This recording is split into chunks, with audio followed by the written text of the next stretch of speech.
Attorney General, thanks for having us. Really appreciate the time. You are intervening on consumers' energy requests to raise $436 million a year on top of what they've already raised a few months ago that went into effect. And this would take effect in May of next year, raising rates by 13% for most consumers out there. So this is the largest rate hike in your tenure as Attorney General. What specifically concerns you the most about this $436 million request to raise rates? Literally everything is concerning about this. They are pricing customers out of the market. I mean, we already have people who call us and email us on a daily basis to say, I can't afford to pay my electric bill now.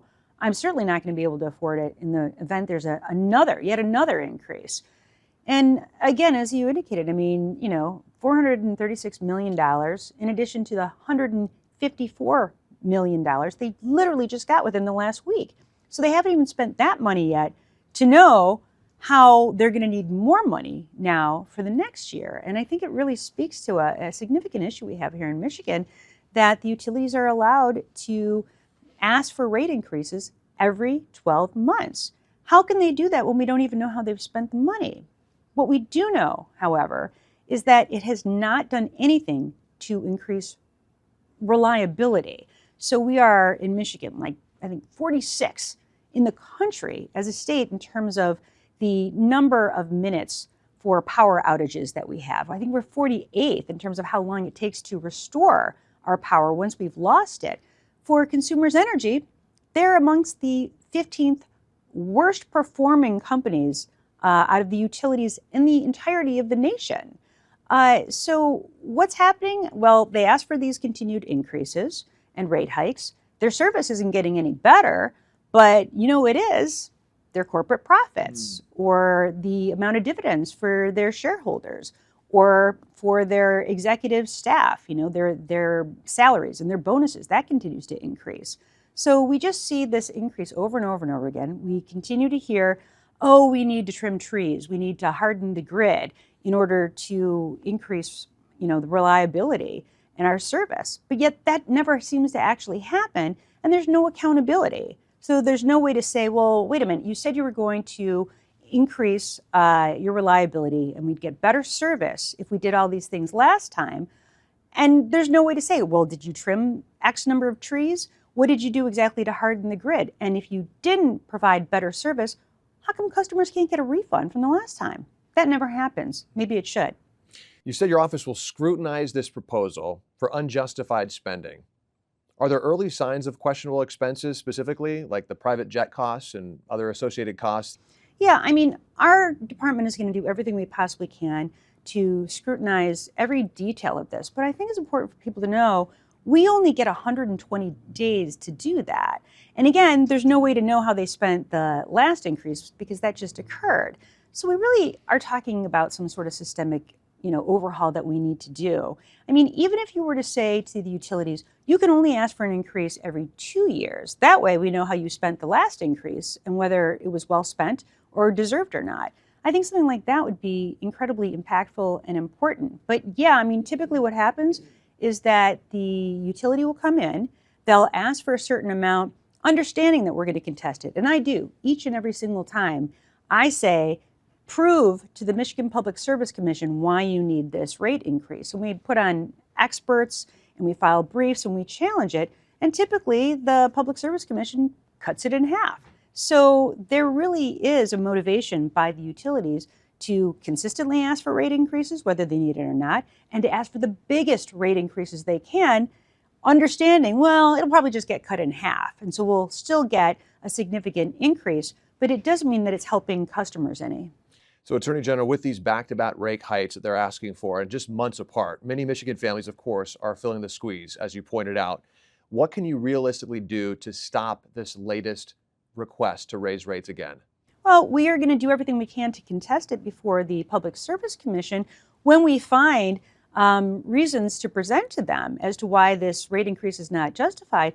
But I should tell you that I'm deeply worried because the Michigan House, the Republicans in the state House of Representatives, they have threatened to significantly cut my budget. In fact, their so-called skinny budget has my department at $0 and 0 cents. That's not a decrease, just overall funding. So we're the only ones doing this kind of work. So if the Department of Attorney General doesn't have funding to contest these rate increases, I'm afraid that the utilities will just have carte blanche to raise rates as much as they want. And what's going to happen is they're literally going to be freezing out their own customers who can't afford these increases. They can't afford to pay these bills. And remember, these are monopolies. They're regulated monopolies. It's not like you can go someplace else. So if you are a, Consumers Energy customer or you're a DTE customer, it's not like something that's discretionary, say, where it's like a streaming service. And you can say, well, I guess I can't afford Netflix this month. I'm just going to go without it. You can't go without electricity. You have to have it to survive. And yet we're making it increasingly unaffordable to do so. And it's a grave concern to me. And especially if my office is defunded, then there's nobody to fight back. And, consumers need an advocate, a strong advocate more than ever right now. Attorney General, you've saved ratepayers billions through past interventions. How confident are you this go-around that your team can once again protect consumers from this latest rate hike? I can never predict what the Public Service Commission is going to do, just like I can never predict what any judge is going to do. All I can do is try my hardest and be the best advocate I can be and present the best case to the Michigan Public Service Commission that we possibly can as to why this rate increase is unwarranted. Let's move on to Jocelyn Benson, if you don't mind. Michigan Secretary of State Jocelyn Benson violated state campaign finance law by holding a gubernatorial campaign press conference inside of a government building. It's location prohibited for political events, of course, as you know. So I want to start with the core issue.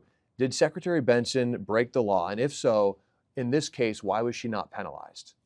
Well, first of all, yes, we found there to be a violation, and only in these very specific sets of circumstances can the Attorney General review these cases. It's only because it involved the Secretary of State herself, who normally makes these types of determinations.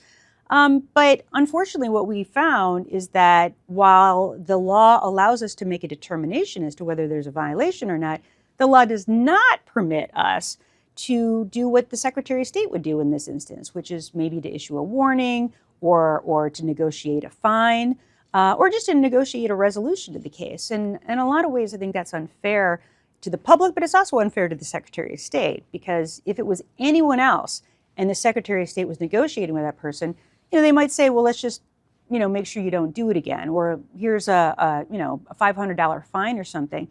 But for us, we were unable to issue any kind of penalty other than a warning because the law does not allow for us to do so.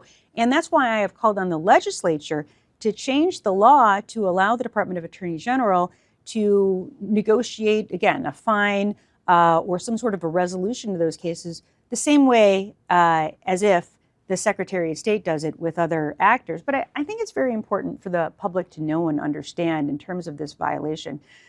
I mean, President Trump literally held an RNC convention at the White House his last term in office.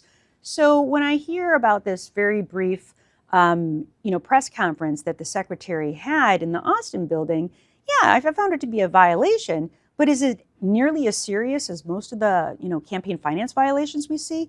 I don't think it's anywhere on par with what we've seen in terms of President Trump and his violations of the Hatch Act or federal campaign finance laws. Okay, what do you say to critics like Eric Nesbitt that say this creates a double standard? And how do you respond to criticism that a fellow Democrat is being, quote unquote, let off the hook? What do you say to that kind of criticism? I would say to Senator Nesbitt, do your damn job. Pass a law that gives me the authority to be able to issue fines or to have those same negotiations that the Secretary of State would have under similar circumstances. I think it's like appalling for him to somehow, create the narrative that I'm not doing as much as I possibly can when this is literally the very most that the law allows for me to do. If he wants the Attorney General to do more in terms of enforcing the law against the Secretary of State, give me that legislative authority. The only ones who can are the people in the legislature, like Senator Nesbitt. You filed a motion with the Michigan Court of Claims urging the court to reconsider its decision to uphold the state's coercion screening requirement for abortion patients. Would love your take why you think that needs to be removed as well. Well, I think it was the discriminatory aspect of it, right?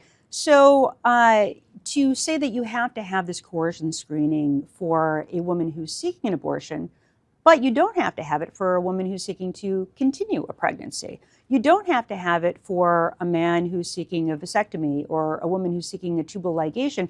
You're literally singling out just this one procedure, and it's a procedure that only impacts women and not men. Makes it discriminatory. And I'll tell you that as a longtime prosecutor, I certainly have seen cases where there has been some sort of coercion in terms of a woman having an abortion, but I've seen far more cases where you've had somebody trying to coerce a person to continue a pregnancy, particularly in domestic violence situations where oftentimes that's the nexus between the abuser and the woman who's being abused, who's pregnant, who no longer wants to have anything to do, sometimes with the person who has impregnated her. So it's just to single out only that one procedure and only a procedure that involves women, I think is discriminatory in nature, and that's why I've made this request of the court. Attorney General, thank you so much. Thanks.